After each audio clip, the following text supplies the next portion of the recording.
On this 5th day of May, we learn of a pact between President William Ruto and Tanzania's President Samia Suluhu. Wakija kwangu na chapa mikwaju, wakija kwako chapa mikwaju, ili wakae sawa. Just beat them up.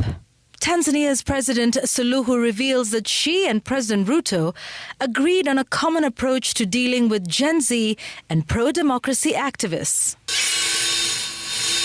Nimesikia nyie mnamuuliza Mama Suluhu maswali magumu. Mbona yule bwana ameenda kutangaza refinery ya Tanga na kule na sisi wenyewe hatujatangaza? Sasa nawauliza nyinyi, ile ni refinery bana, it's a big investment. It takes Tanga to tangle. President Ruto braves controversy on his proposed Tanga oil refinery after Tanzania's President Suluhu said she was not aware of the plan. Tuliambiwa na mkubwa nipeleke mtoto shule. Tulipoenda tulienda tukarudishwa. Tukaambiwa hakuna simu amepiga wala hakuna pesa imelipwa. So hapo mtoto hawezi kuingia kwa shule kabla pesa injalipwa. The school dropout reality. How learners mopped up by government during the senior school transition are still stranded at home. He developed a cardiac event, eventually developing a cardiac arrest as a result of a heart problem that he had.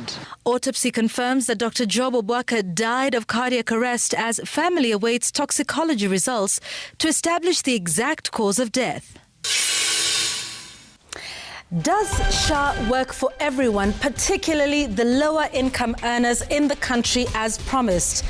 Not according to these investigative journalists who have put out a piece, Error by Design, and they're taking a look at the algorithm that SHA has put together, the means testing that determines how much each contributor pays. What they have found in their investigation is that lower income earners or the poor are being overcharged by SHA, while the rich or high income earners are being undercharged. What does this mean?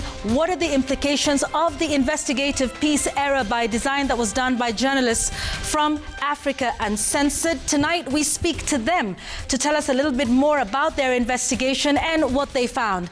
Tonight on the program, to explain to us this SHA algorithm and the flaws in it that they say the government knew about but did nothing to rectify.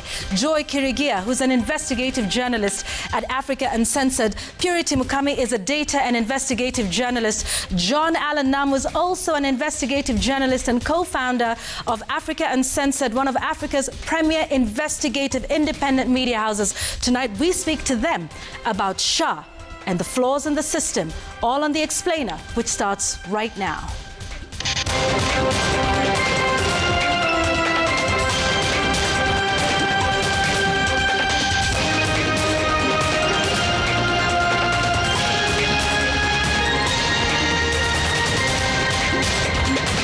Live from Citizen TV, this is The Explainer with Yvonne Okwara. Njoki Shege is our sign language interpreter. Let's begin the program tonight with Tanzanian President Samia Suluhu Hassan, who has called for cooperation between Tanzania and Kenya in dealing with youth democratic activism in both countries. Samia said a firm approach from the two governments would be needed to counter the youth and safeguard peace in the region. And as Brenda Wanga now reports, her remarks have attracted criticism from former CJ David Maraga. The agitation started in Kenya and months later crossed over to neighboring Tanzania. The region's youth united not just through the internet, but also in their shared demand for democracy and good governance. But as the youth find their voice, the region's leaders are tightening their grip. Tanzania's President Samia Suluhu now taking the youth head-on. In a speech on Monday, she said activism will not be tolerated. Leo tulikuwa tunazungumza na Rais Ruto asubuhi. Tulikuwa tunazungumza jinsi ya kudeal na hawa watoto wetu watovu wa adabu. Wanaojiita nani hilo jina? hao eti na wenyewe wanajifanya ni hao wa East Africa. Kwa hiyo popote wanakwenda kupigania demokrasi. Kwa hiyo wafanye fujo huku, wafanye fujo huku, wachome huku, wadisturb serikali zao. She didn't just call out the problem. She also had a ready-made solution. Nikaambia Ruto, we have to send firm on this, watovu wa adabu hao. Tusichague wa Tanzania au wa Kenya. Wakija kwangu na chapa mikwaju, wakija kwako chapa mikwaju, ili wakae sawa. President Samia's approach not only signaled a hardening stance, she went further to dismiss the universal definition of democracy, suggesting it must conform to local nuance and culture. President Ruto, however, steered clear of the call by his host, instead focusing on shared infrastructure in the region as a remedy. In doing so, we are also addressing one of the most pressing challenges of our time, ensuring that the energy of our young people is harnessed for progress, stability, and shared prosperity. In Kenya, the Gen Z-led movement forced a government retreat on tax hikes, but at a high cost of lives. In Tanzania, the scars are more recent. A recent Commission of Inquiry report revealed that over 518 people died in the 2025 election period. The pushback on accountability and good governance was already in motion even before Samia's pronouncement. Last year, Kenyan activist Boniface Mwangi and Ugandan Agatha Atuhaire alleged torture on Tanzanian soil. Even the corridors of justice were not spared. Kenyan politicians and legal minds who traveled to Dar es Salaam to stand with opposition leader Tundu Lissu faced harassment and expulsion. Former Kenyan Chief Justice David Maraga did not mince his words, calling the coordinated effort an axis of tyranny. He terms the two presidents' meeting and discussions on the matter disturbing and abhorrent, saying that the axis of tyranny the two were constructing threatened the region's democracy. Brenda Wanga, Citizen TV. President William Ruto says the 2.5 trillion shillings joint oil refinery project set to be built in Tanga, Tanzania, will not only reduce the cost of fuel in the region, but also create thousands of jobs for residents of the East African community. Speaking during his historic address to Tanzania's parliament, President Ruto rallied the MPs to support him as he called for more cooperation between the two countries. Our political affairs reporter Emmanuel Tor reports. It was the second time a Kenyan president was addressing the Tanzanian parliament, 24 years since retired President the late Daniel Toroitich arap Moi gave his historic speech to the Tanzanian legislature. President William Ruto, who addressed the Tanzanian Assembly in Dodoma, started with an explanation about the deal. Nimesikia nyie mnamuuliza Mama Suluhu maswali magumu. Mbona yule bwana ameenda kutangaza refinery ya Tanga na kule, na sisi wenyewe hatujatangaza. Sasa nawauliza nyinyi, ile refinery bana is a big investment. Sikizeni, hiyo investment is in billions of dollars. Kama mimi ningekuwa na nafasi ningeipeleka kule Kenya. It was informed by events on Monday evening when Tanzania's President Samia Suluhu Hassan revealed she was not aware of the 2.58 trillion shilling oil refinery project to be constructed in her country. Nilimbana Ruto. Kaambia umekwenda kutangaza refinery Tanga, mbona mimi sijui? Asa atasema mwenyewe pale kwa nini katangaza. Ruto telling the MPs that he came up with the idea, which he later shared with Uganda's President Yoweri Museveni, adding that the deal was later struck during the Africa We Build Summit 2026 held in Nairobi last month. Nikatumana technocrats wangu wakaenda wakakutana na Rais Museveni. Tukakubaliana zile nambari ikafanyiwa calculation. The Kenyan head of state further explaining Tanga's strategic position, which lies about 2 hours away from the port of Mombasa. Nchi yetu jirani ya Uganda wamekwisha jenga pipeline, crude pipeline kutoka Hoima kule Uganda ikielekea Tanga. Na wasaidia kuleta investment Tanga. Kama mungekuwa watu wangwana, mungetulipa sisi wa Kenya. Ningesema asante sana. President Ruto calling on the MPs to back the ambitious multi-billion project, which he says will be a regional game changer. Plastic industry iwe hapa kwetu, petrochemical industry iwe hapa kwetu, badala ya kuzitafuta kutoka nchi zingine, badala ya sisi kwenda kung'ang'ana kule sijui Strait of Hormuz, kulete mafuta kutoka sijui wapi. The MPs showered President Ruto with praise, pledging to support the project. Tumeupokea mradi huu wa kimkakati kwa umoja na mshikamano na wala hatutotangatanga. Ndoto za Jomo Kenyatta zingali zinaishi katika mioyo ya marais hawa wawili, Daktari Samia Suluhu Hassan na Daktari Samuel Ruto, kipenzi cha Watanzania, kaka yetu kutoka Kenya. Emmanuel To, Citizen TV, Nairobi. Back in the country, Education PS Professor Julius Bitok has dismissed a Kenya National Examinations Council report indicating that more than 150,000 learners under the competency-based education system dropped out before completion. However, this denial sharply contrasts with findings from a Citizen TV spot check, which reveals that a February mop-up exercise by the State Department of Education did not reflect reality. Learners reportedly placed in various schools were sent home shortly after reporting, casting doubt on claims of a 100% transition rate. As Mary Moki reports, the affected learners, still out of school, now stand as a stark indictment of the government's commitment to ensuring access to basic education. Early this year, following a series of reports by Citizen TV highlighting grade 10 learners in Mukuru kwa Njenga stranded at home due to lack of school fees, the Ministry of Education issued a nationwide call in what it described as a mop-up exercise for grade 10 learners. The ministry promised that no child would be left behind and that all affected learners would be placed in schools. According to Citizen TV findings, learners were briefly admitted into schools only to be sent back home soon after reporting amid claims from administrators that no government funding had been received and no formal commitment made. Tukapeleka Embakasi Girls, tukapatiwa uniform, tukapigwa picha na yeye. Niliondoka, tukaambiwa uniform hajalipiwa na tukafukuzwa hajalipa pesa. Tuka sina sita, na tulifukuzwa na tujairudi. Eric Mutua, a grade 10 learner, was offered placement at Ngoto Boys High School in Makueni County during a mop-up exercise led by Dr. William Sugut, the Director of Secondary Education at the Ministry of Education.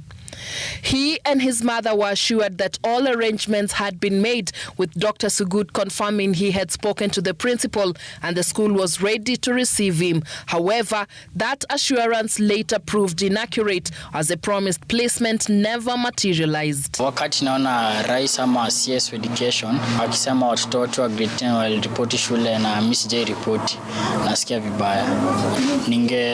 Ningetoa ombi langu la kurudi shule niendelee na masomo yangu, nitimiza ndoto yangu. Tuliambiwa na mkubwa nipeleke mtoto shule. Tulipoenda tulienda tukarudishwa. Tukaambiwa hakuna simu amepiga wala hakuna pesa imelipwa. So hapo mtoto hawezi kuingia kwa shule kabla pesa injalipwa. So akaniambia nirudi na mtoto. Eric and many others in Mukuru are now part of a troubling statistic captured in a report by the Kenya National Examinations Council, which indicates that more than 150,000 learners from the first CBE cohort dropped out before completing their studies. The PS for Basic Education has, however, disowned the report, saying it was not released by NEC or any government agency. The report, however, was released at the NEC headquarters and is written on stationery bearing the NEC logo on each page. From where I sit, NEC has not released any report. It is an organization which, a certain NGO, which gave a report and gave some figures, which from where I sit, we are not sure whether those are the accurate figures that reflect actually the dropout. We do not agree with the figures given. The screaming figures are not necessarily accurate. Mary Moki, Citizen TV. Lawyer Paul Mwangi and a one-time confidant of the late ODM party leader Raila Odinga made detailed presentations before the ODM party retreat on how Raila Odinga crafted coalitions ahead of any election. Paul Mwangi outlined the steps the party should take even before sitting on a table with any political party to talk about pre-election coalitions. Stephen Leto with more.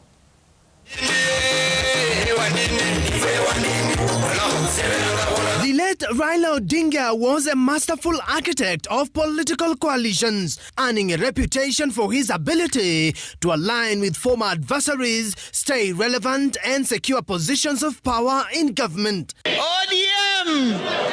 Wacha tuone kwa kofia ODM! On a 3-day retreat in Mombasa, Raila's party held lengthy deliberations on how their late party leader used to ink coalitions with other parties. Coming to make a presentation today on the issue of coalition building because ODM is about to go into its negotiations. Mkataba ya kuleta ulewano. Let Raila Odinga's lawyer Paul Mwangi bit by bit unpacked how Raila Odinga will start coalition talks. Who can ODM negotiate with and who can it not negotiate with?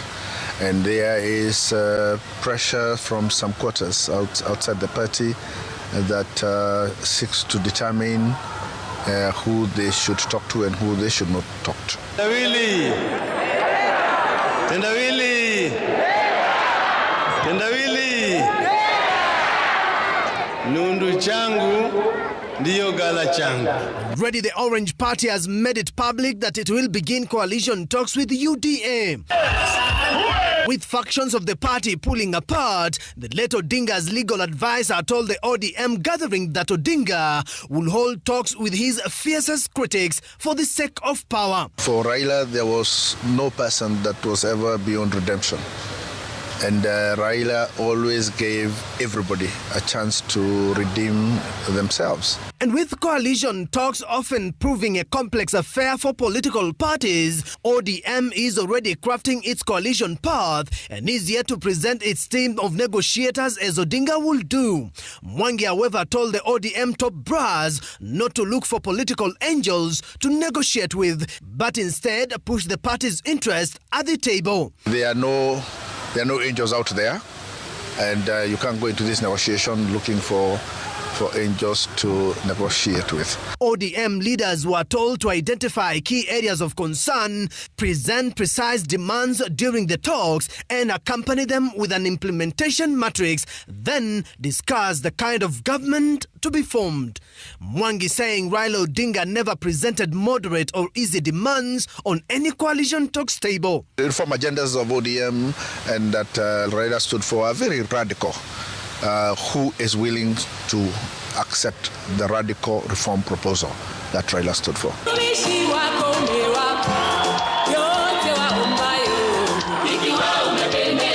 Mwangi saying that before heading to talks with President William Ruto's UDA party, ODM must first assure the Orange support base that they have the radical ODM on the talks table. If you are going to talk with UDA, the first thing to satisfy yourself is that UDA is ready to accept the radical reform proposal that Raila stood for.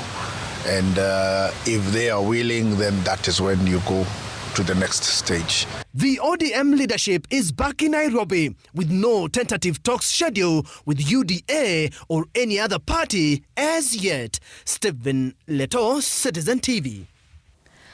Nairobi Hospital Director Dr. Job Obwaka died of a cardiac arrest. A post-mortem examination conducted Tuesday had 3 pathologists in agreement with the family saying it is satisfied. Yet the defense accuses investigators of sensationalizing the case. Ode Francis takes us through the forensic findings, the suspect's statement, and the exhibits now under government analysis. At first light, the family of Dr. Job Obwaka, Nairobi Hospital's director, arrived at Lee Funeral Home. They came to witness the post-mortem examination of a man whose sudden death has shaken the medical world. 3 pathologists, Johnson Oduor for government, Peter Ndegwa for the suspect, and Joseph Ndungo for the family, all agreeing on the cause of death. And we concur with the findings.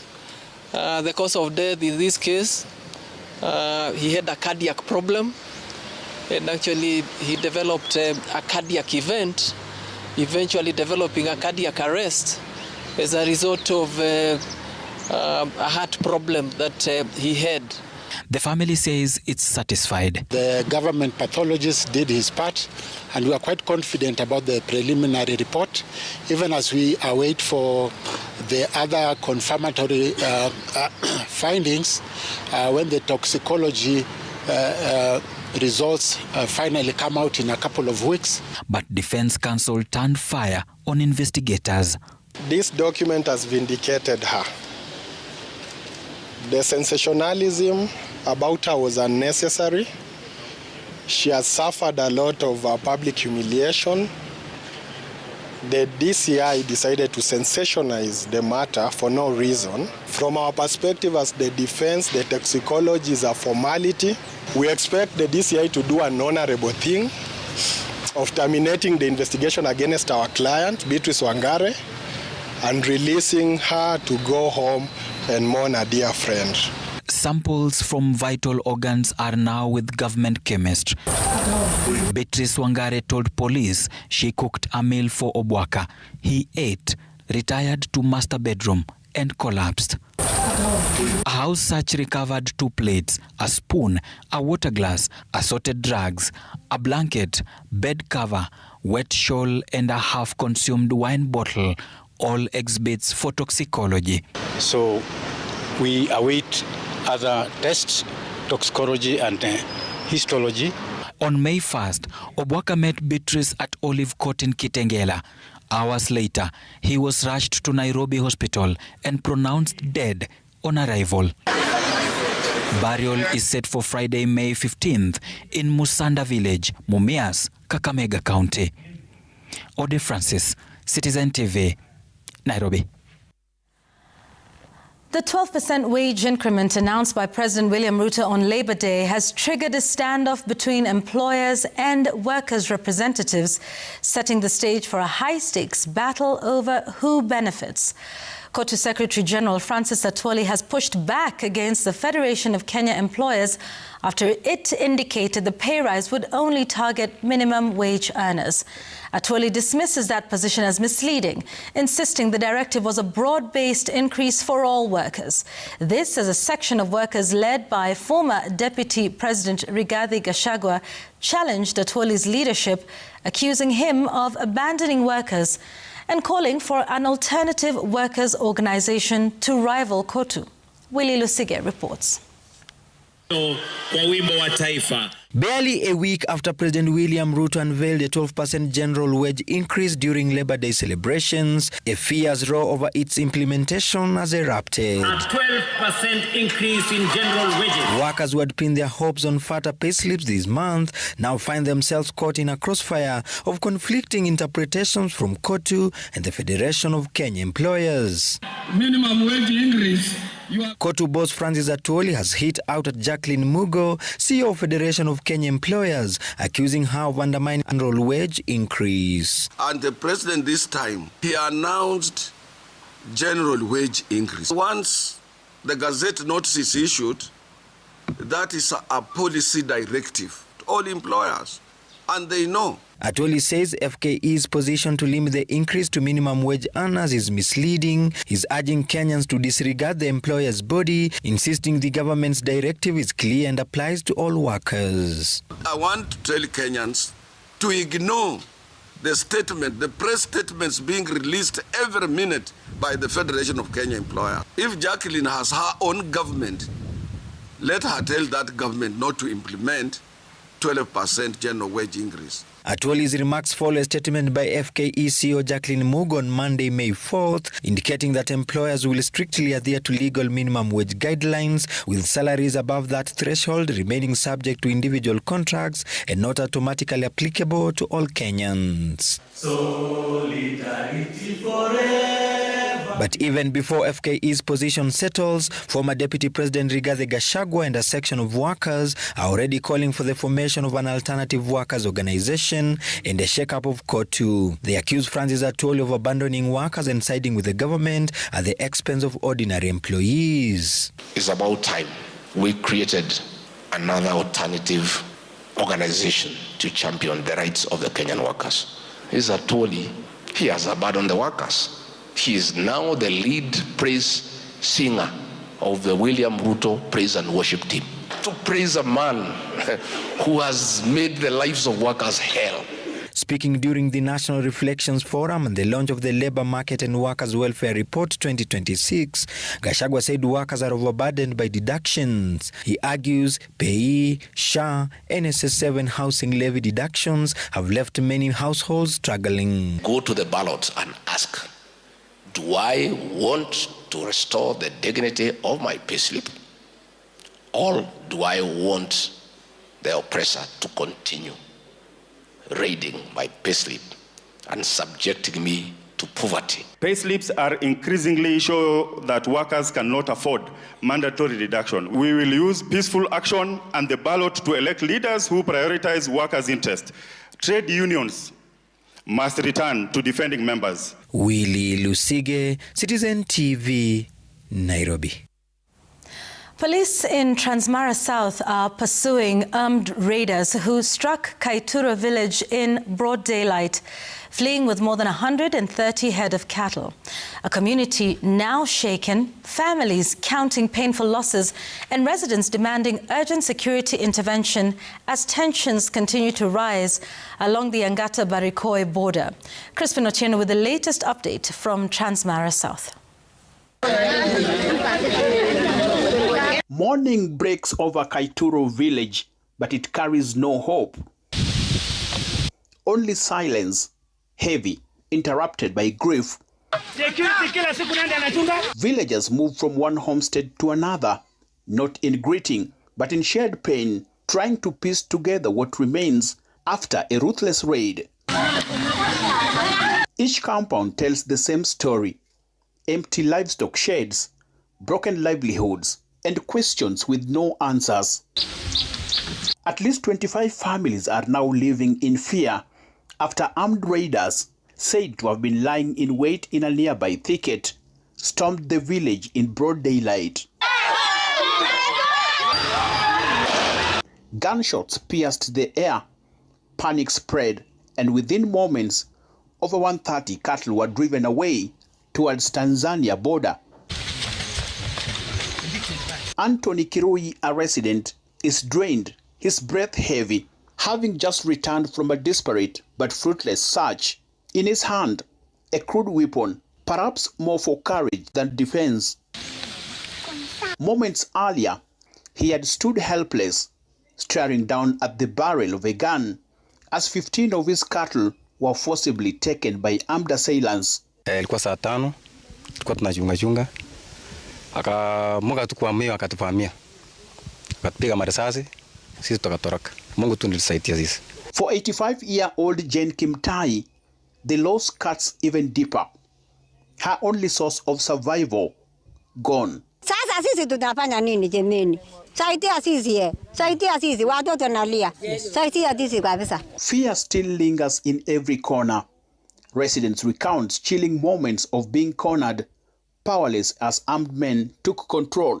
So bwana DC mimi nataka ng'ombe. Ng'ombe ni 150. Si yangu. Wale watu wamevamiwa wamenyang'anywa ng'ombe. Ni watu wangapi wameibiwa ng'ombe? 25. Hiyo watu 25 wamekuwa maskini. Locals accusing authorities of failing to protect them, demanding the immediate return of their livestock and action against the attackers. So far we are following leads from the members of the public who are giving us crucial leads and who are heading somewhere. Those who are involved, we are soon going to get hold of them. And as the search continues, so does the fear. A village left exposed, its people uncertain of what comes next. Crispino, TNO Citizen TV, Transmara. Let's take a break on the program tonight, but a reminder of the conversation that is coming up on The Explainer tonight. We've invited investigative journalists from Africa Uncensored to explain their piece termed Error by Design, which is an investigation into the algorithm that is driving SHA premiums. Per their investigation, they say that the SHA algorithm ensures or has people of lower income being overcharged for their premiums. What does this mean? What effect does that have on universal health coverage? These three journalists will be joining us to talk about that. Purity Mukami, who's a data and investigative journalist, Joy Kirigia, who's an investigative journalist at Africa Uncensored, as is John Alanamu, also co-founder Africa Uncensored. I'm already seeing some of your tweets and questions you can pose to them about their investigation. The hashtag is CitizenExplainer. We'll be back with them and more news in a moment. Coming up on The Explainer, SHA and the numbers mystery. We speak to investigative journalists from Africa Uncensored on their investigation on the flaws in the SHA algorithm that they say is overcharging the poor.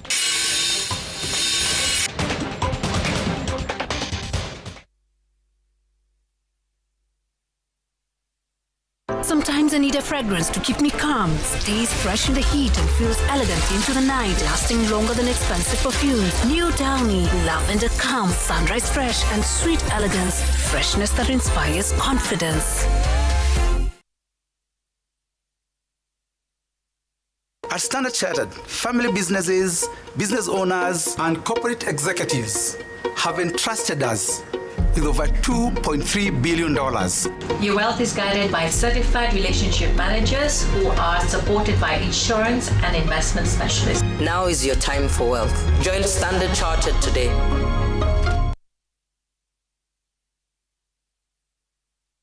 Imagine a delicate scent, so quiet yet so comforting. A mild fragrance that gently drifts you into pure serenity. That's Downy Pure Bliss, crafted and infused with natural essential oils. It keeps my clothes fresh all day and into the night.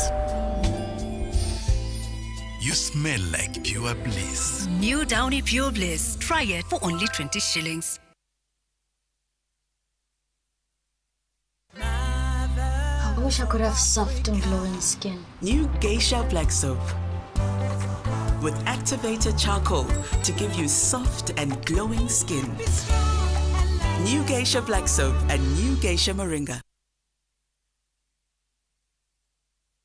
Would you like to work in Dubai or Saudi? Ajira is connecting you with top employers in these and many more countries. We have openings for jobs as taxi drivers, bike riders, cleaners, security guards, construction, and many more. We offer full recruitment support from application, placement, and guidance on visa processing and onboarding. To apply, visit our website www.m-ajira.com. Complete your profile and our systems will automatically match you to the right jobs. Find us on TikTok at m-ajira.digital or Facebook at m-ajira or call 0709-488881 for more information.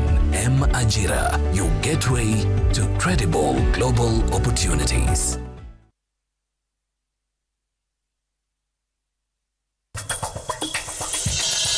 Apart from kuleta urembo, hawa Guinea Fools Vulturine wamenifikisha kiwango cha kuexport.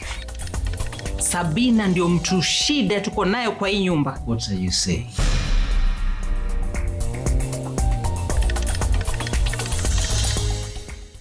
Sour Petroleum Jelly repairs dry skin like no other. Easy to spread and non-sticky like no other. Great quality product from Pwani Oil.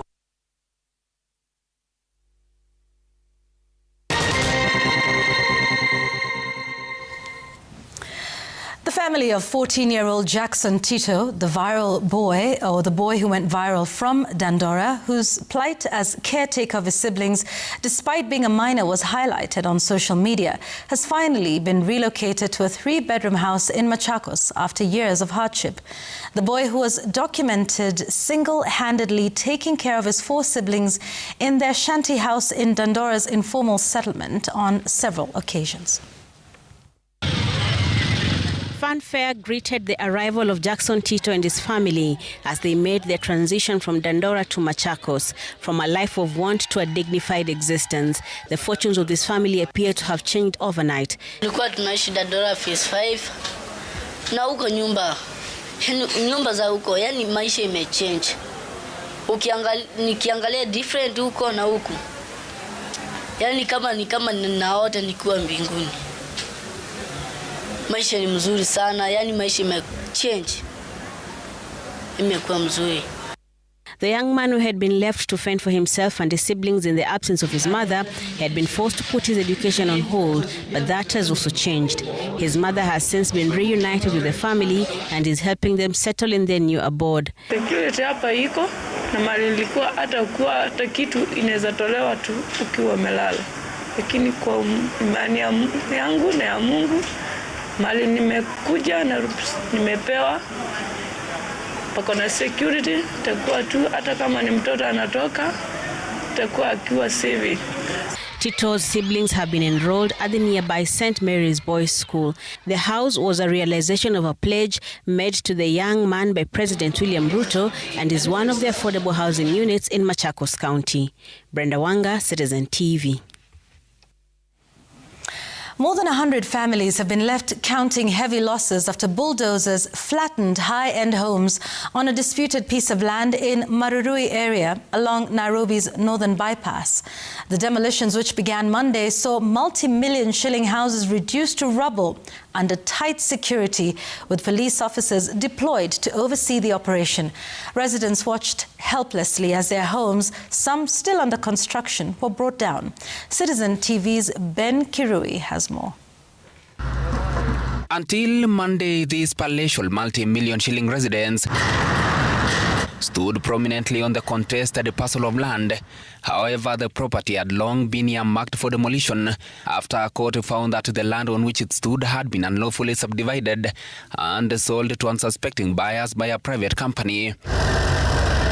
Demolition crews moved in with heavy machinery, tearing down perimeter walls before proceeding to flatten the high-value homes. By Tuesday, the once admired structures along the northern bypass had been reduced to rubble as devastated homeowners watched helplessly. Kwa sasa hii Kenya inaendelea ni kubomolewa, tunabomolewa. Ukiona pande hii wameanza pande hii, ndio wanaelekea hii pande nyingine.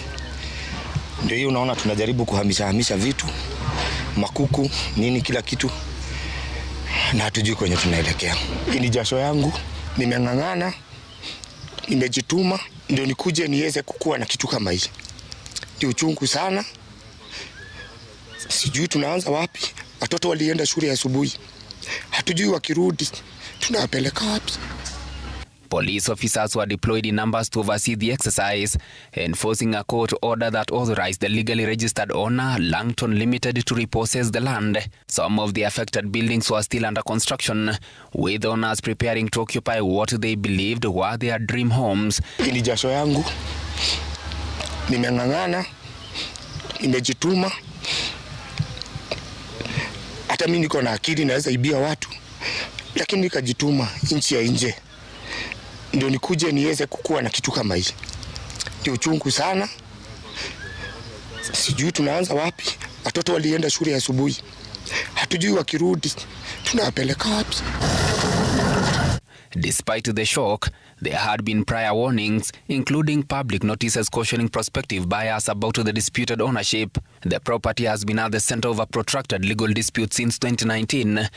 Earlier this year, The Environment and Land Court reaffirmed Langton Investments as the legitimate owner and ordered the cancellation of all irregular titles. Court documents indicate that an entity identified as Meron Limited allegedly undertook an unlawful subdivision of the land. The court declared the process illegal and directed that all titles and certificates issued from the subdivision revoked, paving the way for repossession by the rightful owner. Ben Kirui, Citizen TV, Nairobi. Administration Police Constable Peter Wamiti, the accused in the murder of Karatina businessman George Gathu, has been freed on a 1 million shillings bond and a surety of a similar amount 107 days after he was arrested. In granting the bond, Nyeri High Court Judge Kizito Magare said the defense failed to convince the court of compelling reasons to keep the accused detained. However, his release was tied to strict conditions that include a 1 kilometer restriction to the scene of crime and the victim's home, as well as a gag on handling any weaponry until the case is heard and determined. At the same time, the same High Court remanded for a further 14 days Peter Njuguna, the accused in the murder of an 8-year-old minor in Rititi village of Madeira in February, pending the hearing of his bail application. Njuguna had earlier on pled not guilty to the murder charge levelled against him when he appeared before Lady Justice Maureen Odero.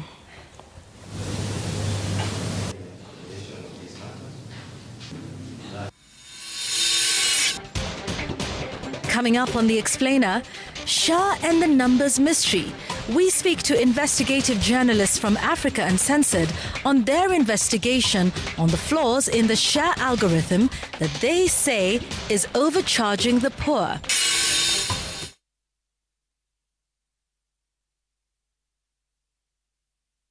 Mother's Day is just around the corner. It's the perfect time to show our mothers how much we appreciate and love them. At House of Leather and Gifts, we have thousands of unbelievable gifts at incredible prices, such as leather products, message mugs, message frames, vases and flowers, wall clocks, gift hampers, kitchen products, and so much more. You can also order online at www.houseofleatherkenya.co.ke and we will deliver to your doorstep. House of Leather and Gifts, Kenya's #1 gift store. Over 50,000 different items at the guaranteed best prices in Kenya.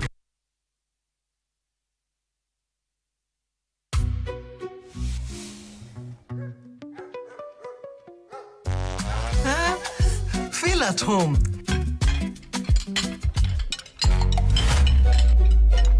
Mzae. Kinoma. Ugali na slap.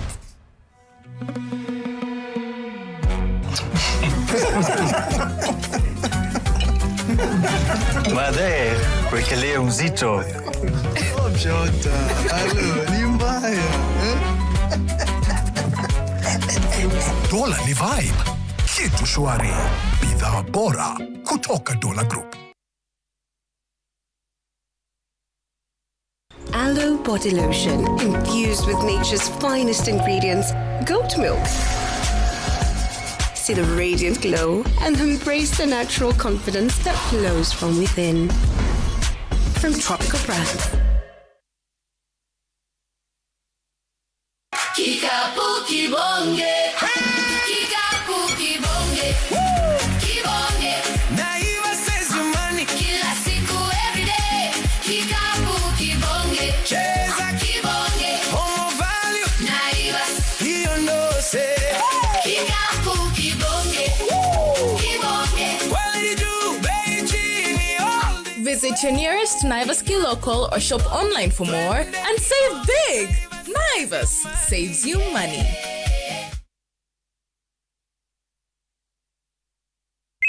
No matter how chaotic your day gets, the new Nice and Lovely Ultra Fresh Deo with zero alcohol keeps you fresh all day with 48 hours sweat and odor protection. Make moves bila jasho. Try the new Nice and Lovely deodorant today. 9 out of 10 women said they would switch.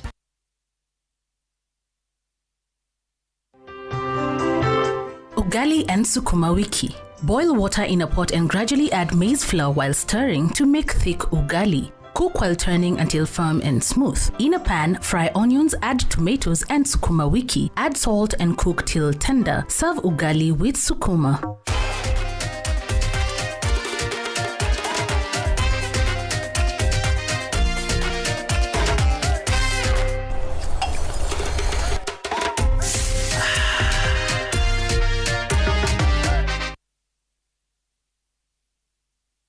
This Mother's Month, My Dawa is showing up for you. Enjoy buy 2, get 1 free on select baby diapers and amazing deals on skincare, supplements, and more. Shop now on the My Dawa app or mydawa.com. My Dawa, we deliver care.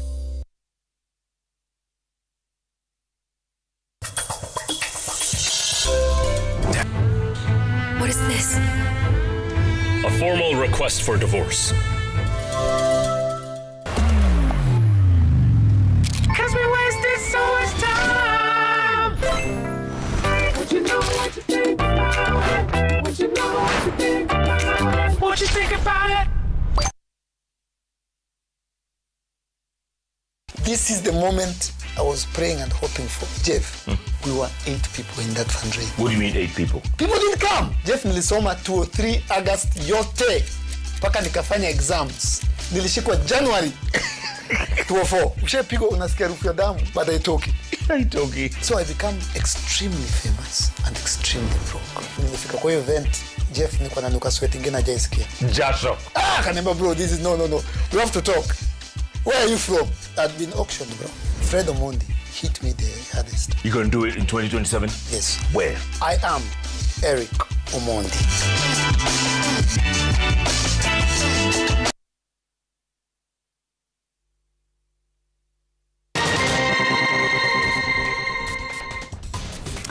All right, welcome back to The Explainer tonight. The conversation we've been telling you about, it's about an investigative piece termed Error by Design. It's been done by investigative journalists at Africa Uncensored, and it's all about the SHA algorithm and how it works to calculate the premiums of those who make payments to the Social Health Authority for universal health coverage.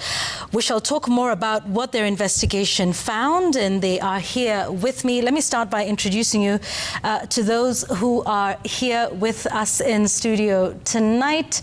We've got Joy Kirigia, who's an investigative journalist at Africa Uncensored. Next to her is Purity Mukami, who's a data and investigative journalist. Ladies, thank you very much for being with us.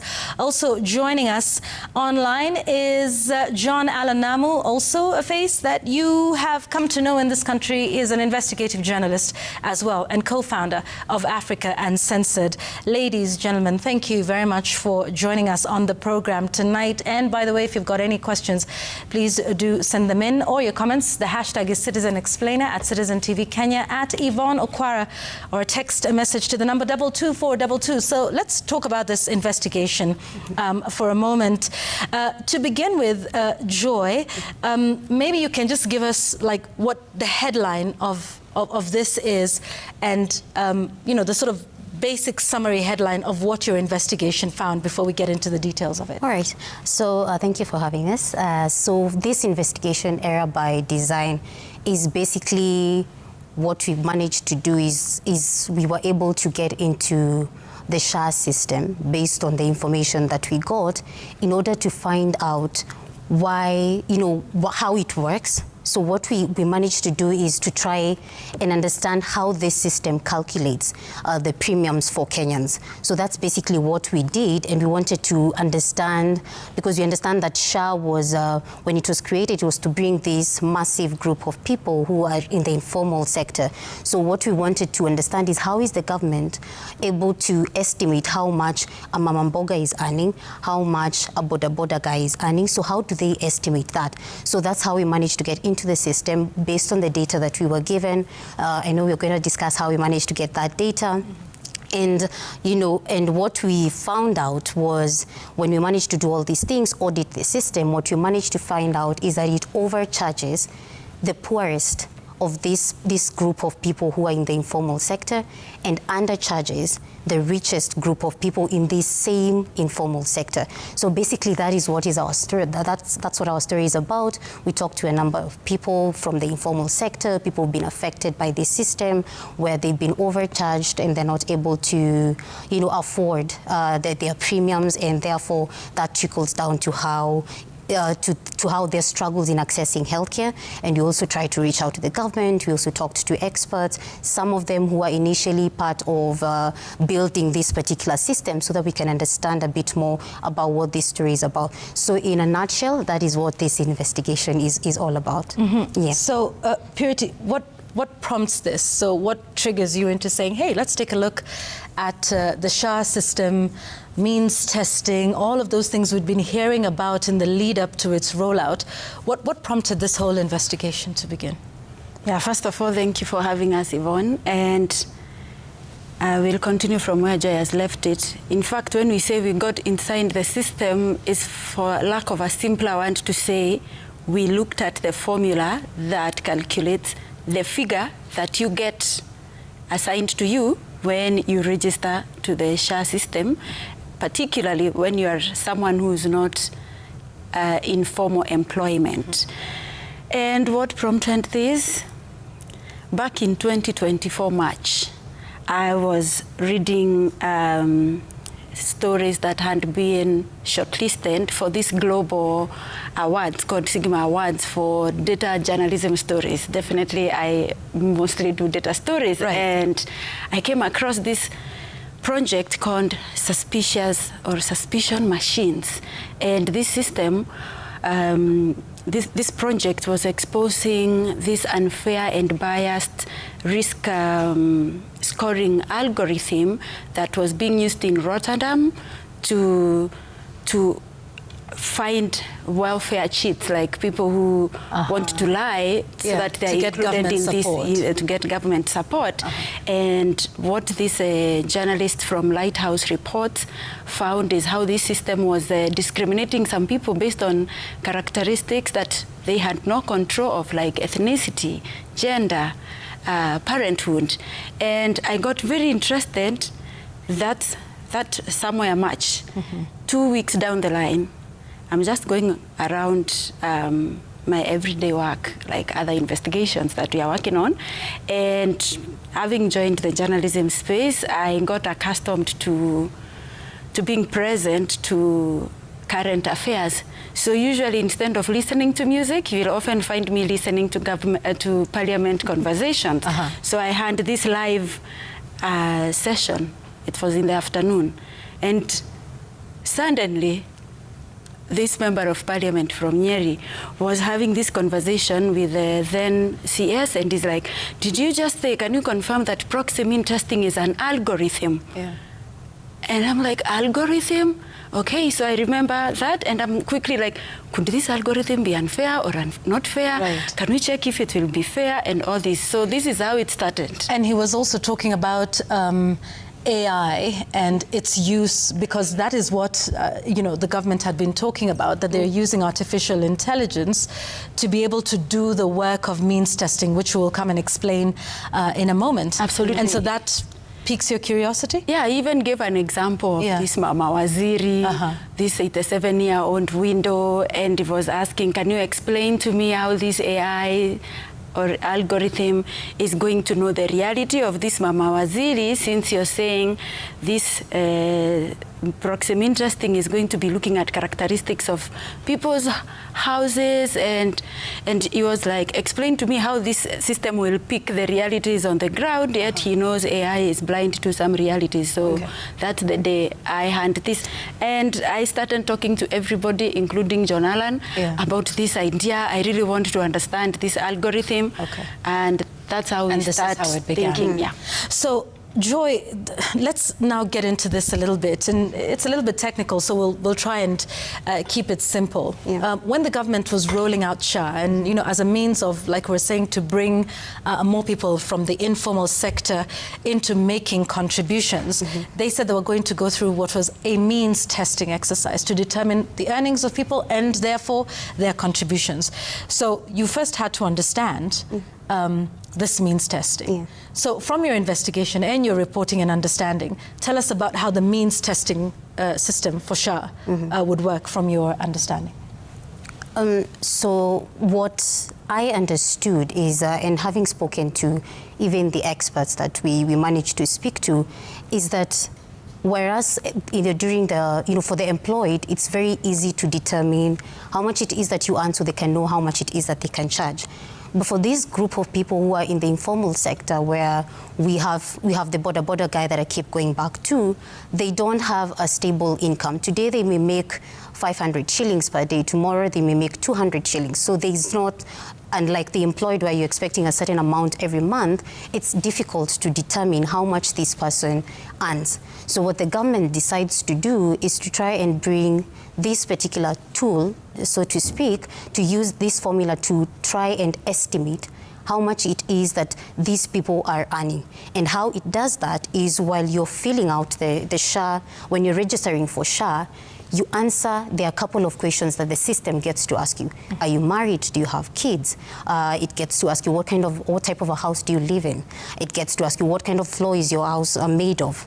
And they also get to ask you, do you have a TV? Do you have electricity? All these questions are the questions that now this particular system is meant to try and figure out how much you're worth, how much Yvonne is worth, how much Joy is worth. And then based on that predicted amount that the system gives, now the government can come in and actually now make the 2.5. It's a 2.5, right? The charge, the amount that they're supposed to now charge it for you to be able to understand how much is your premium, how much you're supposed to pay annually or monthly.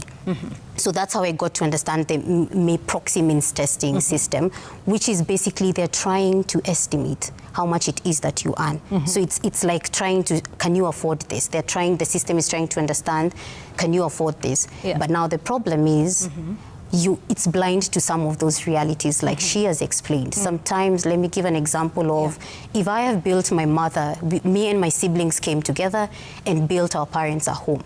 And we furnished their home, we bought them a fridge, we bought them a flat screen, we bought them a smartphone and all those things. When they go out to fill for this, to register for SHA, the system doesn't understand. It is we, the children, who built this. Our parents are not the ones who bought that. So those are some of the issues that we were trying to understand. How would this system really be able to, would it be able to really cater to the actual realities of the people? So that's why we are talking about the overcharging, because the system will not know that I built my mother a house. And those are not her earnings. But now once it determines how much you earn, then that is what is supposed to determine how much you contribute. Right? Yeah, Purity. And to add to her, proxy means testing. It's called proxy because instead of asking people how much they make, and proxy mean testing is not really a new tool. It's been in use like since 1990 when some World Bank scientists really wanted to figure how can we estimate incomes of people who we don't have regular records of their income, and they figured if we can go and find out how much a household spends and find the goods and services in their household based on the characteristics of this household, we can see how much they consume based on these observable characteristics, and using the consumption prediction, then you can use that as a proxy for their income. And then mostly this tool was being, and even here in Kenya, it's been in use even way in 2010 to find poor people who need government support. So it's a good tool to find, to see who doesn't need the support.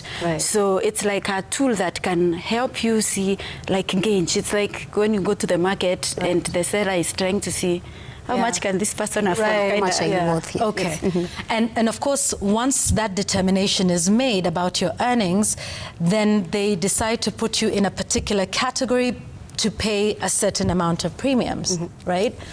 So what did your investigation then find? With this proxy means testing, was it accurately determining how much people earn? And what did that then mean for the contributions that they make to SHA? So, as you say, for some time they would put them in category, but as we found out during the investigation, they used different methods. Sometimes put in categories, some other time produce an actual number. But basically we audited, and when I say audited, is we trying to reconstruct the model, for a lack of a better word. I wish I didn't have to use the word model or the algorithm. Yeah. We reconstructed it because we asked them to give us everything about the model so that we can check, so that we can understand how it's working and test it. So since we were not able to get that, we reconstructed based on the information that were in the regulations of 2024, where they gave the formula and they explained the data with which they trained the formula, and we used a section of that data to test. So when we say about this audit, we tested it on the same data, that a section of the data that they had trained. Because what happens is they have this model which they make from the existing surveys, so that they can now use the result of that to other people who they do not know their information. Okay. So what we find, we have like quite a very detailed methodology that is now published by the Lighthouse report. Yeah. But the most striking finding was the extent with which this system or this model was overcharging the poorest, and the extent at which it was undercharging the richest among the informal sector.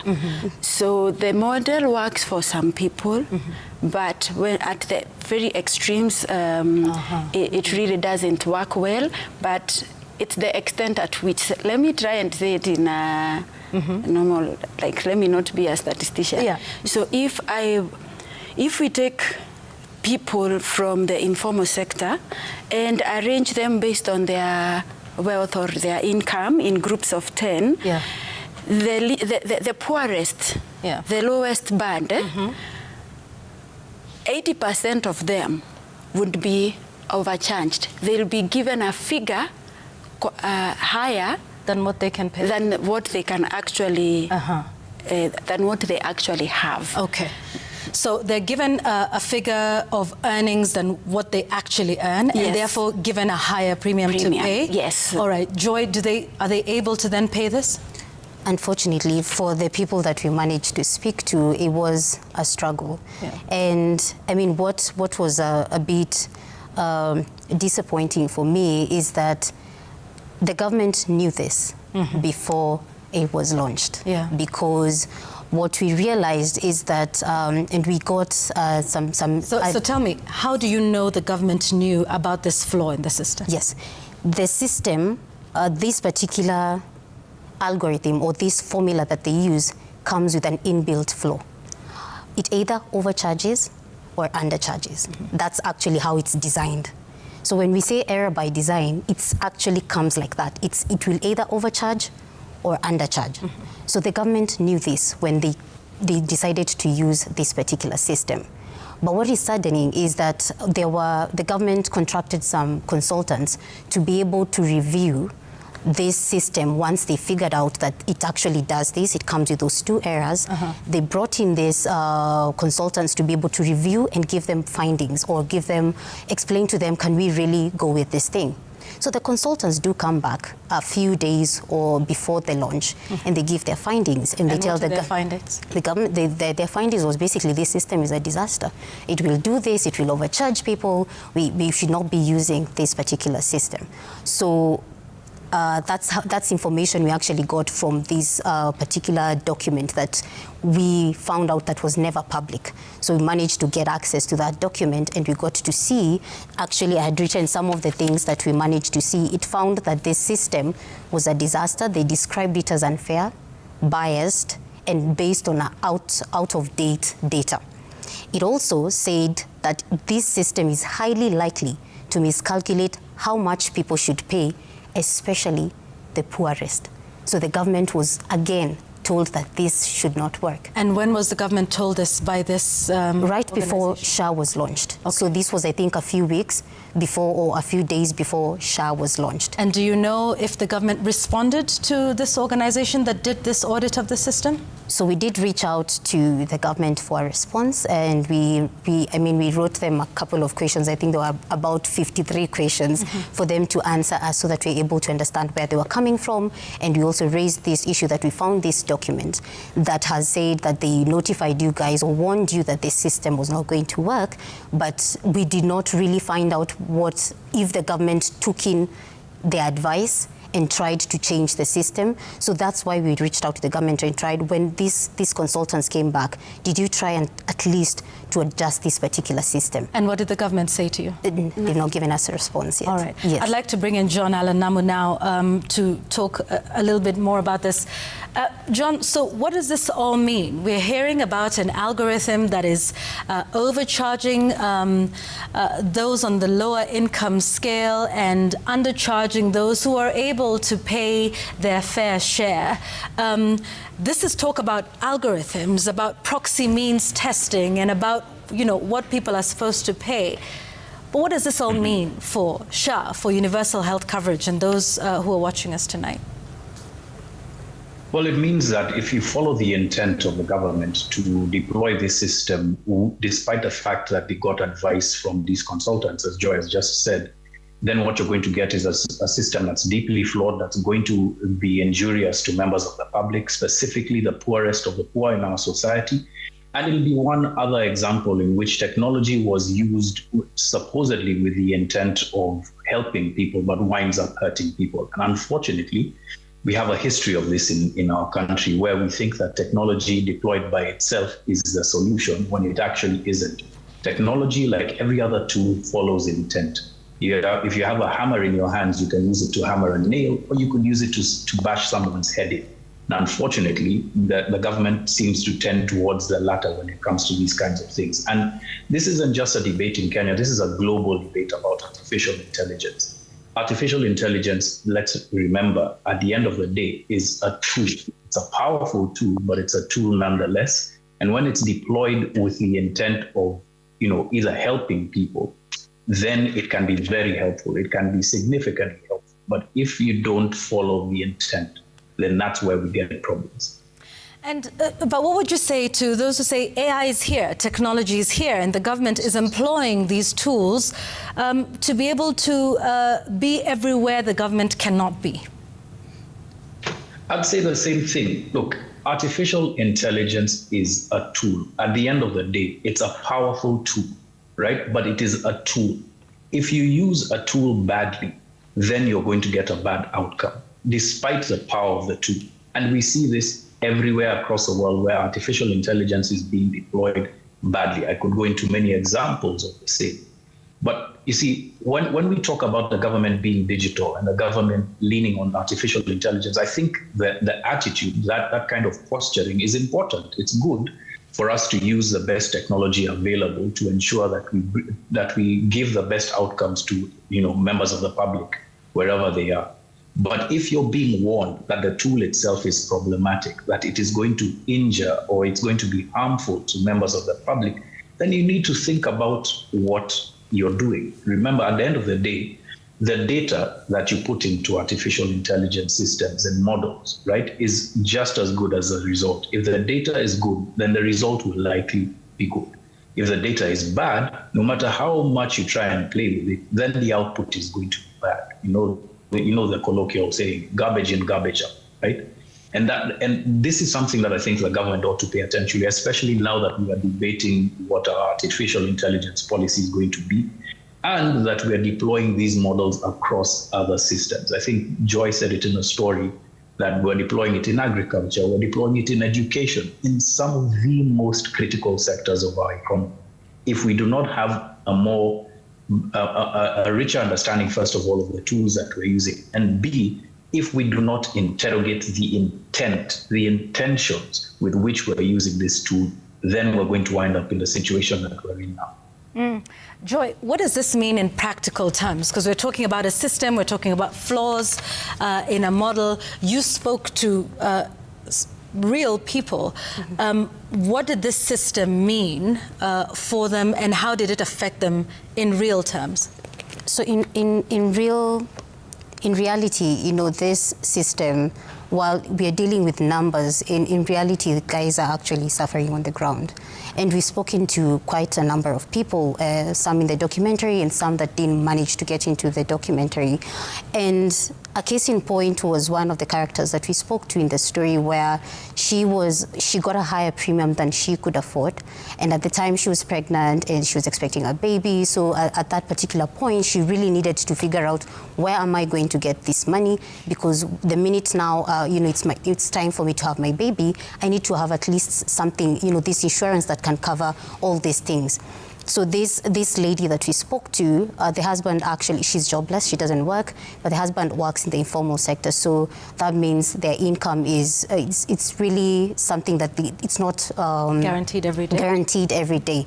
So while this thing, while they were overcharged, they did their best to try and, you know, denied themselves anything else so that they can be able to save up as much as they can in order to be able to cater for themselves when their baby was coming. But now, able to pay the premium? Because you said in the piece, how much were they asked to pay? Around $650? Yeah. So actually, when she says overcharge, it's not a matter of perception or what this person feels. Right. It's a case of when they were asked to pay $550, and we tried to estimate like how much this the husband makes from the Mjengo job, and like on estimate he would make 12,000, and when we calculate 12,000 in per month, and when we calculate 550 of the rate of the percentage is 4.58%, and remember the law says they should pay 2.75, so they are already overcharged. And we talked to many others. In fact, we talked to one household worker like Daybag, who gets like the higher level, the higher figure for house helps, 15,000, because she works in this affluent area. But she was asked to pay 1,300 every month per month. In total would be a different figure, and this would be 8.675%. That's what we mean that they are overcharged, and that it's not like they feel like I cannot pay.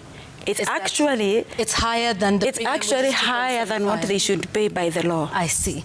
So then what did they do? Like the lady, you know, who was expecting, were they able to make the payments, the SHA payments? I mean, they didn't manage to pay for the yearly, but at least they had enough to cater for a few of the needs that they needed while they went to the hospital. Yeah, but they paid half because they started in the middle of the year.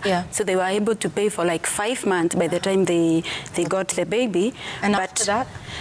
So after that, as for this year, when we were talking to her, she had not paid the premium for this year. She hadn't paid at all for this year, but for last year, she was able to pay half. I see. Yes. And when she's not able to pay for this, what does that mean? What's the reality? So that means what? She was disappointed because I think at the time when we were interviewing her is when she learned there's actually an appeals mechanism. She did not know that existed. When she was doing the registration, she had hoped that she would have been told, if you feel that this thing, you've been overcharged, you can actually appeal for this process in order to... And you did the appeals with her? Yes, we actually did an appeal live on camera for her to see, but the appeal was denied. Yes, it didn't work out for her. But this means what in terms of accessing healthcare?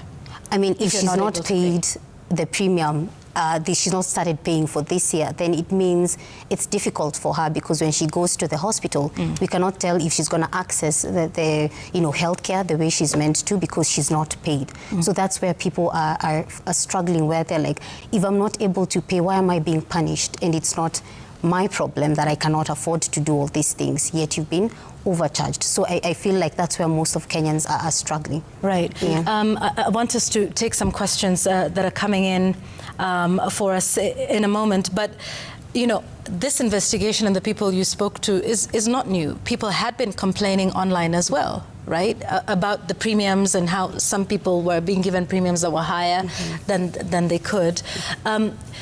So beyond all the technicalities, what do we do with this information? Now we have this story and people say, okay, well, maybe this is technical. All systems have flaws, Joy. What would you say to that? Well, I think it's important. Like when we started this, I did not understand all this language that Purity had been handling before, algorithm and all that. But what I realized is that most of the people, like I was giving an example of two border guys. What I realized is most of the people are confused why we would be working on the same job, like if it's Mjengo or like as a border guy. But when you go to register for this, I get a higher premium and you get a lower premium. So what we learned by auditing the system is that these small things, these questions that are being asked, are used to determine it. One of the shocking things that I learned, that even your level of education can be used to either, to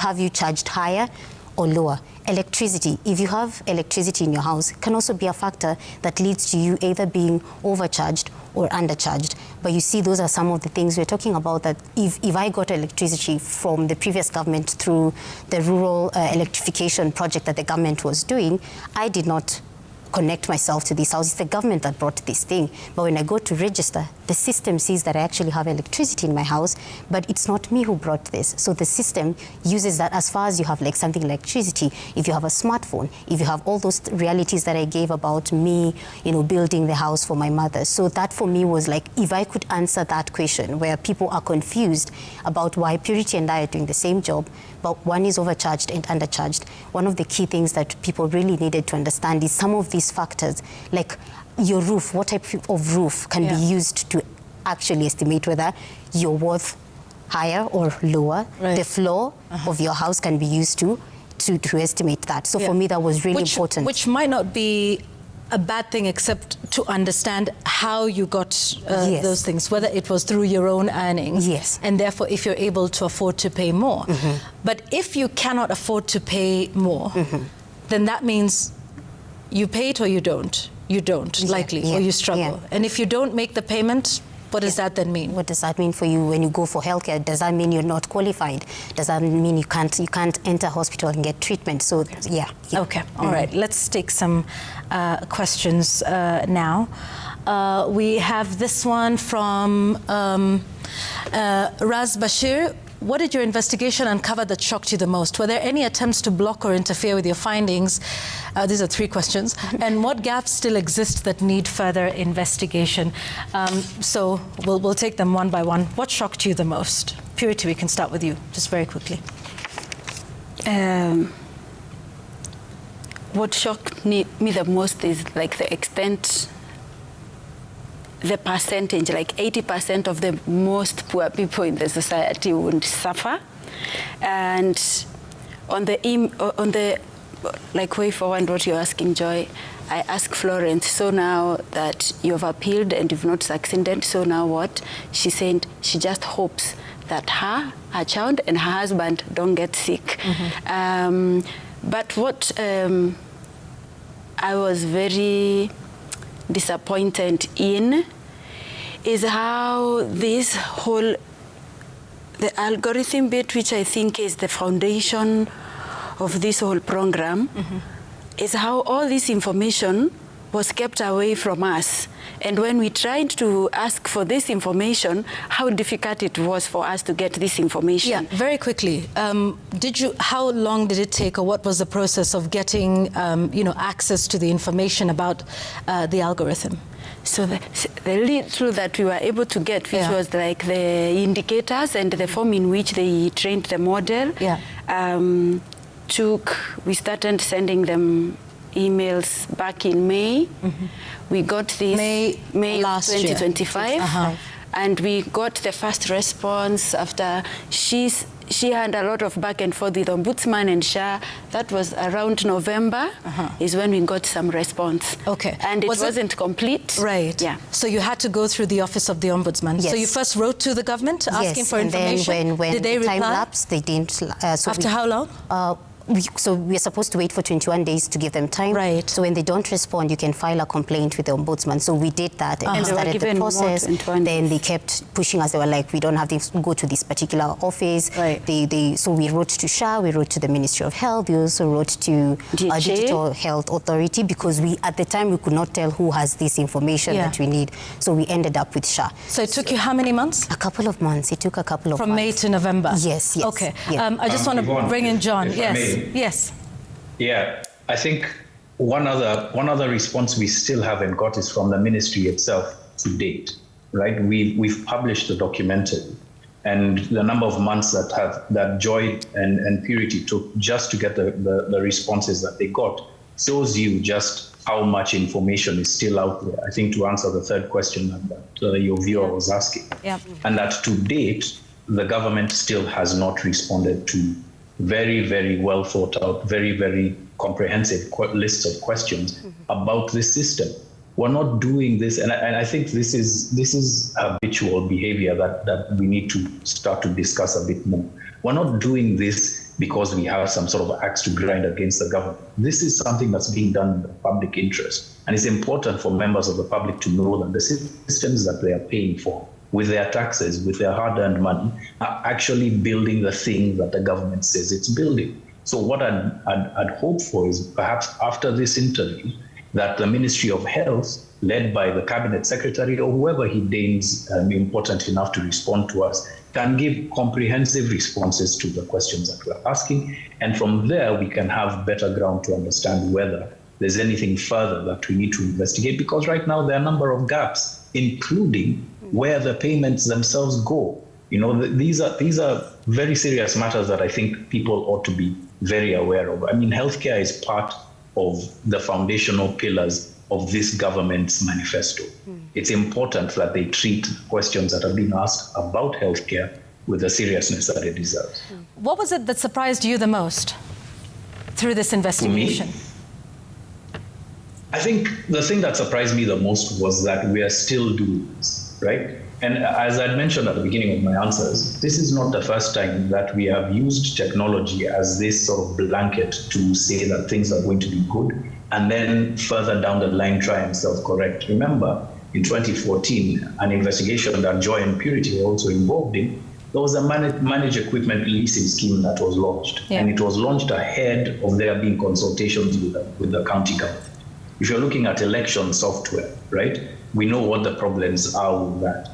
If we're looking at CBC, etc., and the level of consultation that takes place between government and stakeholders in the public, this is why we wind up with the problems that we wind up with. Because A, a solution that is supposed to be a one-size-fits-all is used, and B, the consultation is minimal or shingo upande at best.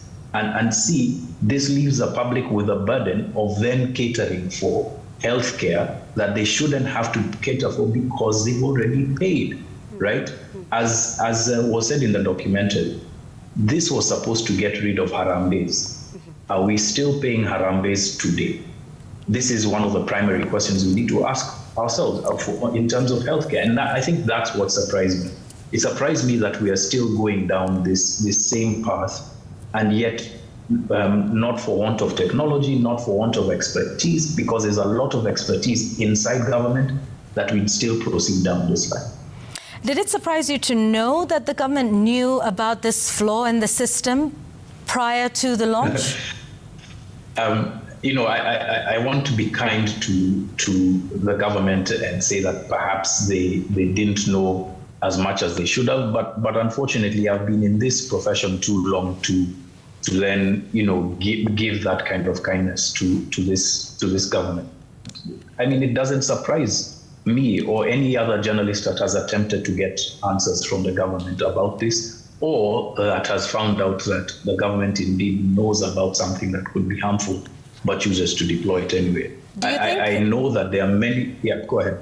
Sorry, do you think they should have told the public about that report that was provided to them regarding the flaws in the system? I think in due course, I think they should have. What they should have done is that, you know, press pause on the implementation of this system figured out if there was another way to do it, then come back and tell the public, look, we have, with the best of intentions, deployed this system that is using an algorithm that we have found then to be deficient in terms of, being able to estimate the income that you have. Let us go back to the drawing board. In the meantime, we have, albeit an inefficient system, we have a system that is largely working. We can continue with that up until the point that we are certain that we can deploy these kinds of things. But you see, when policy is hinged on political promises, and those political promises take precedent over the actual realities on the ground, then you wind up with a cake that's half-baked. Let's, I just also wanted to say that they didn't even need that consultant's report. Even, I'm sure the consultants who from the word go supported them, any statistician knows no model is 100% accurate. So it isn't a surprise that it's not 100% accurate. I'm sure any statistician would communicate. This is the model, and this is the amount of error, and this is how the error will be behaving. And even in this formula that they published, the last thing added there is an error. Yeah. So that is why that part wasn't very surprising for me. What was very surprising is how they were like building the plane while it's flying, because you see some people filled 17 questions, some other people filled 25 questions, like how things kept changing, and how they kept doing this for such a critical service. Okay, all right, that's an interesting observation. Let's take a look at this view from Shadi Opiayo. SHA system is discriminative. I can't access even with the OTP, that's the one-time password. 2, I don't understand. I am unemployed and rated at a premium of 12,000 shillings, same as Undersecretary. On a review appeal application, they rejected it. I am now challenged to access, and the intolerance of quote-unquote system is impugned to our financial ability. So here is someone who's saying they're unemployed and being asked to pay a premium of 12,000 shillings, I believe, a month. Let's take a look at some more feedback. This one is from J67. I kind of feel that the government deployed the SHA AI model without doing enough training or tests with real data that is a good representation of the different demographics that we have in the country. And then this is from Lekishon Laban, says, watching from Norway. I appreciate the interview on the SHA algorithm flaws. As an investigative journalist into AI and data, I agree with my mentor Namu that AI in government can enable fraud if misused, but health systems must stay honest. And we have another one here from Nixon Dugire. From your investigations, 1, how easy is it to lie to the SHA system to conceal earnings? And 2, can the findings of your investigations be useful in a court of law to defend the overcharged? Who wants to take this? Between the ladies, Namu, I don't know if you're able to hear that last question. I think in terms of hiding your earnings from government, I don't think that I'd want to answer the question, because then you'd be playing some of the same games that criminals do. But in terms of how the proxy means testing, data collection process works, I don't think that you can, because some of these things are done in person. Joy and Purity, who are in the field, would be best placed to answer. The second question is an interesting one. I think that what Joy and Purity and Gabriel from Lighthouse Reports and our partners at The Guardian have uncovered is sufficient to then form the basis for further investigation that could lead to a court case. Whether it's going to be used for the overcharged or the undercharged, I can't say. But I think ultimately what we've endeavored to do, and I think this is one of the markers of the kind of investigations that we do. Not only do we do the investigations, but we also show our working, as we used to be told in primary school. So if you want to find out more about what methodology was used, we'll be publishing that on our website. It's already published on the Lighthouse Reports website. and as well as some of the code that Purity and Gabriel used to be able to decipher what was going on and rebuild the model, which is published on GitHub. So you can find out what our investigation was like then. I think anybody who's willing to take this further, I think that would be the place to start. All right, let me take some more feedback and then we can close the conversation now. Let's take a look at Hez Wachira. So they're not technicians, their investigation is based on assumption. You know you're going to get this, right? So it's not about let's let the ladies talk about this. Yeah, I think what I should have said, even though I'm a data journalist, I'm actually a statistician with a master's in applied statistics. Thank you. And Gabriel Geiger, who we worked with, has done similar audits in many countries. And in addition to that, we had our methodology reviewed by 4 professors from 4 different universities. So we are sure of what we are talking about, and that's why we published the methodology. All right, let's take a look at another tweet here. This is Rachel Tabitha. Do they know how much the system cost? Did they do a comparative analysis from other countries using such systems to know their costing? So what we found out is this algorithm, or what people who contributed to it told us, it's not part of the contract. We also got to read the contract, and the contract barely mentions the word mean testing.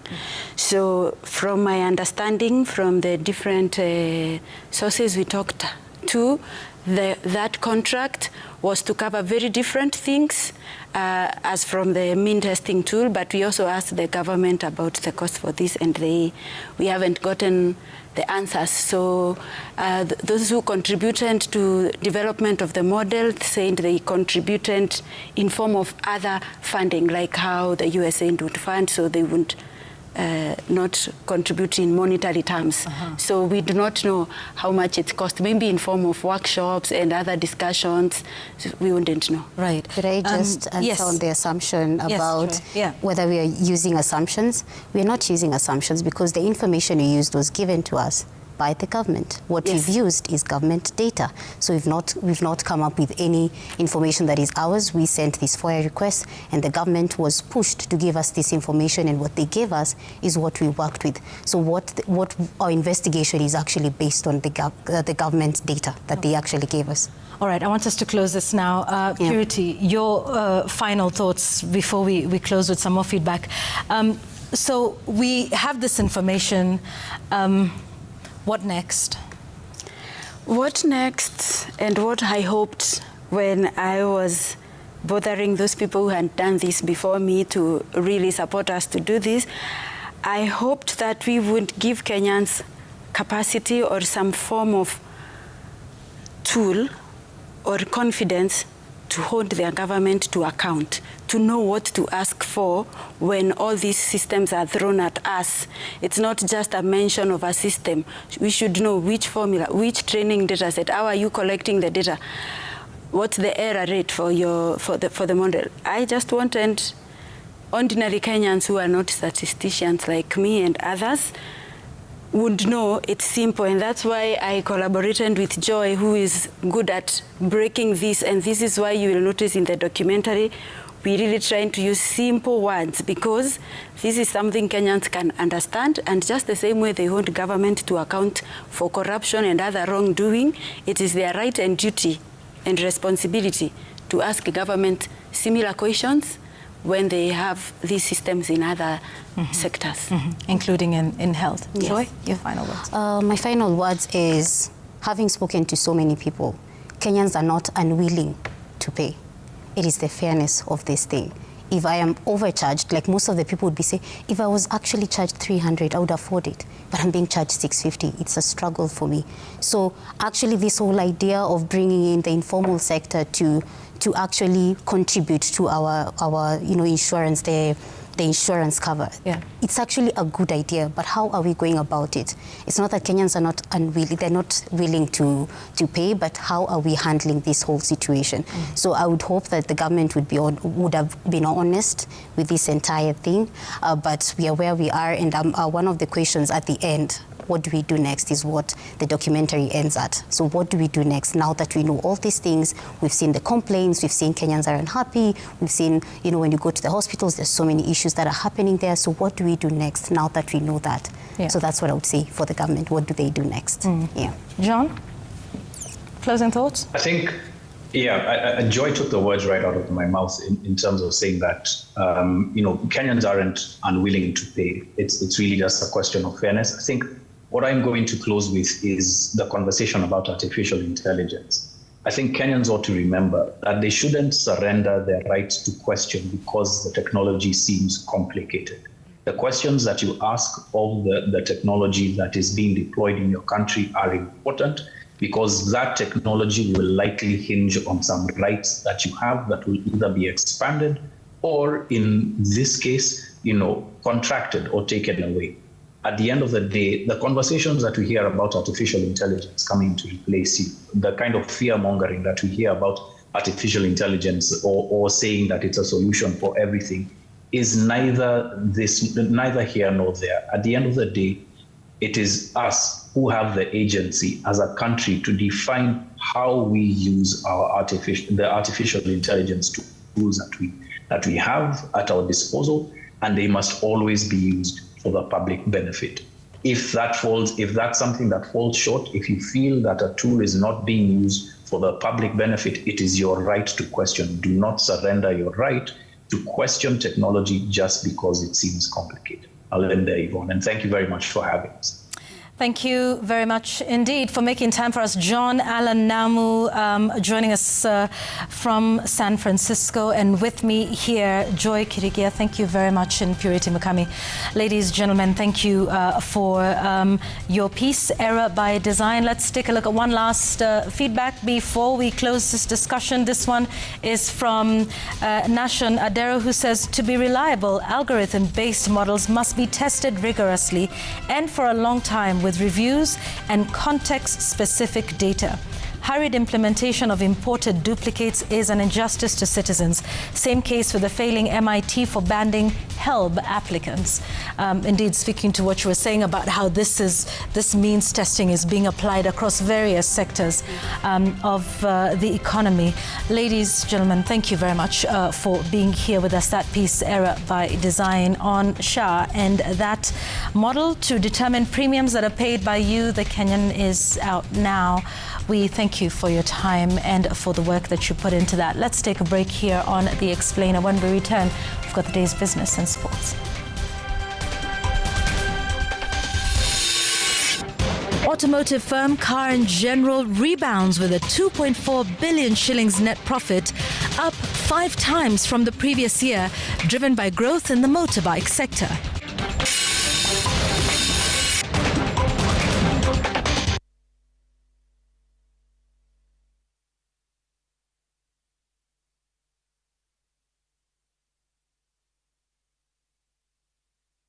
Not all serums are as fast at reducing dark marks. Choose new Garnier Even and Bright Vitamin C Plus Booster Serum, combining vitamin C with activated niacinamide and salicylic acid to create vitamin C Plus. 100 times stronger than classical vitamin C. Clinically proven minus 66% dark marks. Even brighter skin from day 6. New Even and Bright Vitamin C Plus Booster Serum by Garnier Naturally. The county government of Kiambu, under His Excellency Governor Kimani Wamatangi, notifies all developers with unapproved buildings to regularize their plans as required by law. Submit applications to your sub-county physical planner by 31st May. Approval timelines are 7 days for single dwellings, 3 weeks for commercial buildings. Do not pay individuals. Use official county channels only.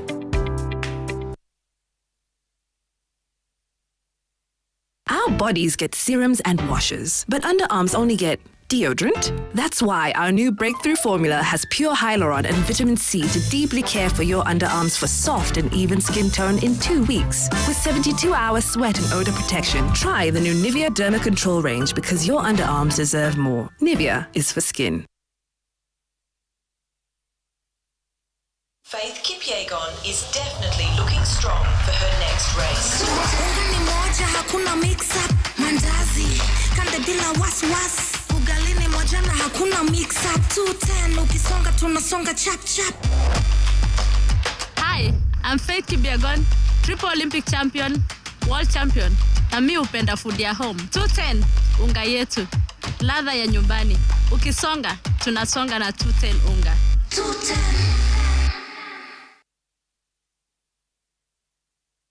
This Mother's Month, My Dawa is showing up for you. Enjoy buy 2, get 1 free on select baby diapers and amazing deals on skincare, supplements, and more. Shop now on the My Dawa app or mydawa.com. My Dawa, we deliver care.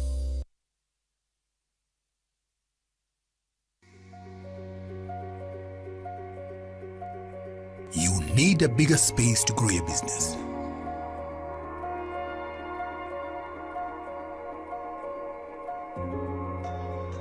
You need to be ready for any season. You need faster checkouts for these busy days.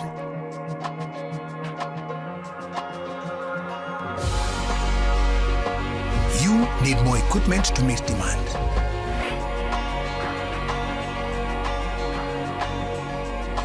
You need to make sure everyone gets paid on time. In business, you need advice, solutions, and sector expertise when it matters. Your new office looks great. What's next? We get it. Wezesha your biashara with Absa Business Banking. Scan this QR code or visit an Absa branch to speak to a business relationship manager.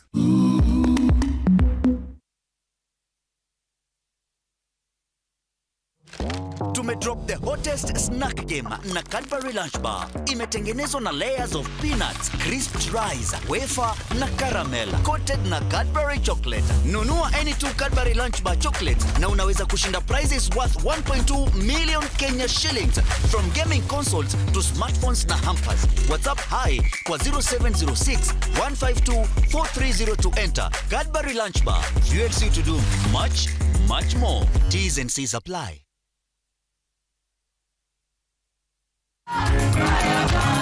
Kenya, are you ready?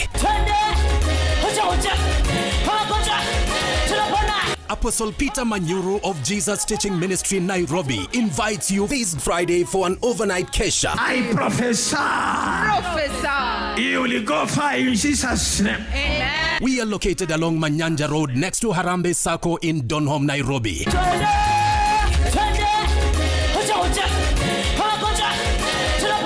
Come and receive your blessings and miracles.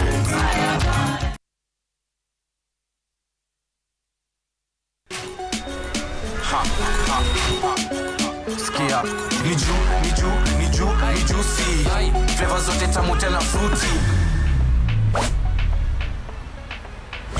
Yummy na flow kama maji, juu ni tamu kama sali. Ni juicy. Are you bored? Kuna vitu zinakuudhi, usijali my bro, hebu kama nataka juicy juni.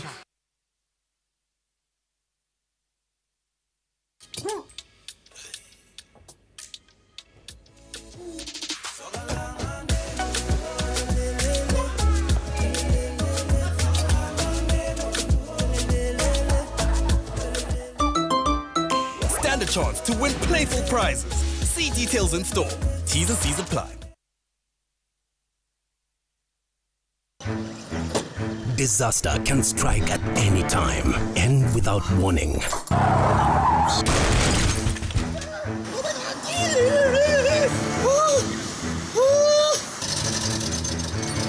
Wacha niende kwa insurance. Okay, niko claim form hapa zenye utajaza. So, we will get back to you in 3 working days. But haya, kwani huko wamefunga? This is where PCF comes in. Policyholders Compensation Fund ama PCF ni shirika la serikali ambalo hufidia madai, yani claims za insurance policyholders na claimants unapohitaji usaidizi baada ya kampuni yako ya bima kuwekwa chini ya usimamizi wa kisheria. Unahitaji kitambulisho chako, KRA PIN na stakabadhi zinazothibitisha claim yako. PCF sasa hivi wameongeza fidia mpaka $500,000. Tembelea tovuti yetu au piga simu kwa 0794582700 PCF, dhamana ya bima yako.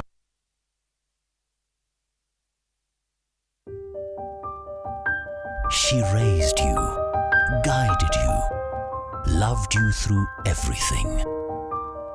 This Mother's Day, celebrate her at Mothers and Melodies Chapter 2, a beautiful outdoor concert in Tigoni with live performances from your favorite artists in a warm, family-friendly setting. On Sunday, 10th May, bring the whole family, Mom, Shosho and the toys for a day of music, connection and unforgettable memories featuring an amazing artist lineup. Mothers and Melodies, celebrate Mum beautifully. Proudly sponsored by Inoro FM, Inoro TV, Citizen TV and Citizen Digital.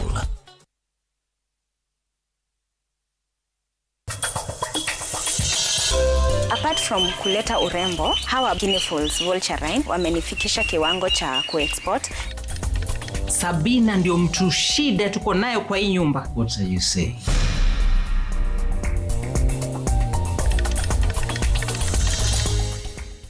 Sour petroleum jelly repairs dry skin like no other. Easy to spread and non-sticky like no other. Great quality product from Pwani Oil.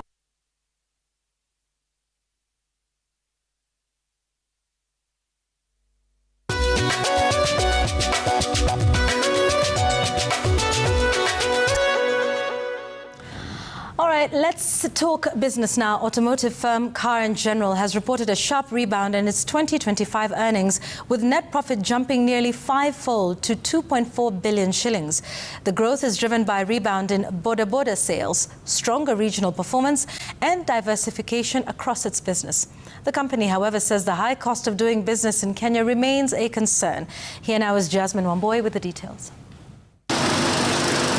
After 2 difficult years, Car & General is now back on an upward path. The company's gross revenue rose to 25 billion shillings, up from 21 billion shillings a year before. Net profit jumped to 2.4 billion shillings, a sharp rise from just over 500 million shillings in 2024.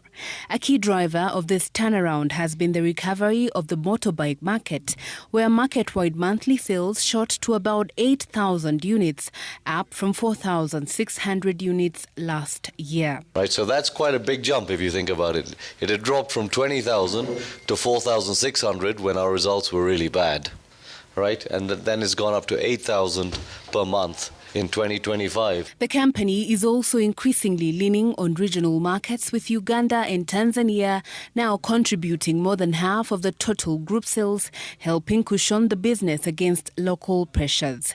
Even so, the CEO has flagged rising costs of doing business in Kenya as a growing concern, noting that operating expenses continue to weigh on companies despite the recovery. We wanted to set up a tire factory at one point in Kenya, but the reality is it's much cheaper to set up in Uganda. So I'm just using an analogy. There are 3 or 4 tire factories in Uganda. Today we import batteries from Uganda, right? Why are those factories not in Kenya?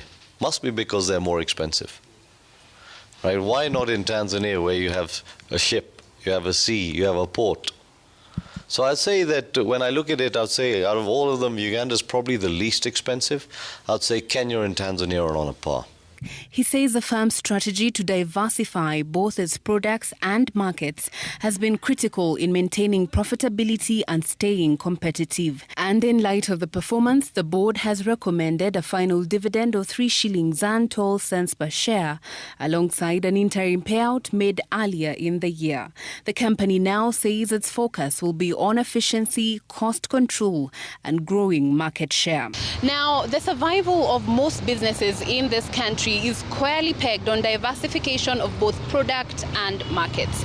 And this is happening at a time when scaling of operations, regardless of how expensive it is both critical to profits and survival in the market. Jasmine Wamboi, Citizen TV, Nairobi. The Intergovernmental Authority on Development, IGAD, has launched the Regional Youth Coalition on Climate and Climate-Resilient Agri-Food System, an initiative aimed at bringing together youth from all member states working on climate-related initiatives to enhance agriculture in the region. The initiatives intend to address the funding gaps that key initiatives face while offering the youth business development skills as mentorship opportunities. The coalition is set to embark on a fundraising mission. This will be in addition to the $1.1 million, or about 142 million shillings, issued by the Alliance for a Green Revolution in Africa, AGRA, which has so far disbursed half of the amounts based on the achieved milestones. The coalition will also push for the inclusion of the youth perspective in the region's policies to ensure that the region, which boasts of over 60% of youthful population, reaps for the youthful demographic. Funding gap is really big. You've seen the youth in the room. They have very great ideas. They have really impactful work that they are doing on the ground. So the funding gap or need is quite huge. But all we can do is make efforts going forward, leverage the funding that we have from AGRA, and see if we can get more resources from other partners to continue supporting the youth. We are particularly encouraged that this initiative goes beyond dialogue. It is anchored on mapping youth actors, building their capacity, connecting them to mentorship, and creating pathways for policy influence and enterprise growth. This is the kind of structured and intentional engagement that young people across our region, across our continent, have consistently called for. Kenya's diaspora is increasingly shifting from sending money home for upkeep to financing startups, opening up a new frontier for business growth in the country. A new push led by the Kenya Diaspora Alliance is now linking Kenyans abroad with local entrepreneurs in need of capital. At a business conference in Nairobi, investors and founders explored how diaspora remittances can move beyond consumption into structured investments in sectors like technology, agribusiness, and manufacturing. Partners say tapping diaspora capital could unlock jobs and scale up startups, especially as access to traditional financing remains limited.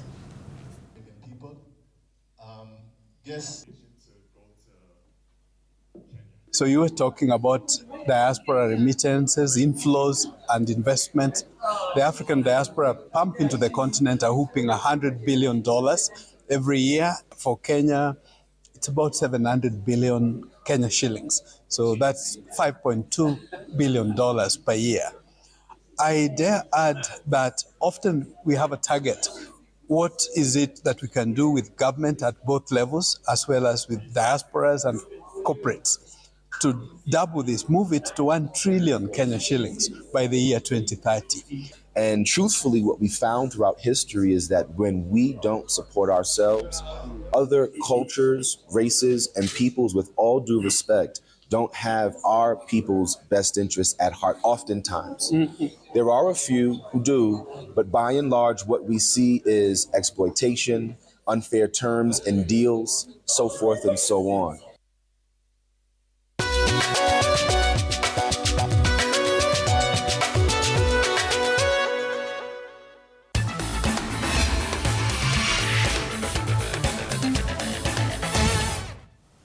Football Kenya Federation Vice President McDonald Mariga and 8 National Executive Committee members have lifted the lid on a 43 million insurance scandal and how the money meant for Chan 2024 insurance agreement was paid to a non-registered insurance brokerage firm, Riskwell Insurance, that was not licensed in the country and not listed by the Insurance Regulatory Authority.